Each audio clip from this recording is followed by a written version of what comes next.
Madhurawada port colony అండి ఇది. Port colony Madhurawada DMart ఆపోజిట్లో. ఈ సైట్ ఎలా సేల్ అండి. ఇదిలాగా నార్త్ ఫేసింగ్ 267 గజాలండి. ఇది 2 బిట్లు అండి. ఇవి చుట్టూ బిల్డింగ్స్ ఇవన్నీ చుట్టూ కూడా. మధురవాడ రెండు బిట్లు అండి. ఇవి ఒకటి కలిసి ఒకటి ఇస్తారు, 2 కలిసి 2 ఇస్తారు.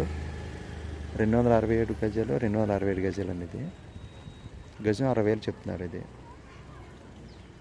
గజం 60 చెప్తున్నారండి. ఇది 2 బిట్లు ఫర్ సేల్ అండి. ఇది మధురవాడ పోర్ట్ కాలనీ అండి. డిమార్ట్ జస్ట్ ఇక్కడ నుంచి హాఫ్ కేమ్ వస్తుందండి డిమార్ట్ నుంచి. సో ఇలా 2 బిట్లు వడా సైడ్స్ అండి. ఇవి నార్త్ ఫేసింగ్. ఇలా 40 ఫీట్ రోడ్ అండి. ఇవి ఇలా 2 బిట్లు ఫర్ సేల్ అండి. రామ వైజాగ్ మధురవాడ.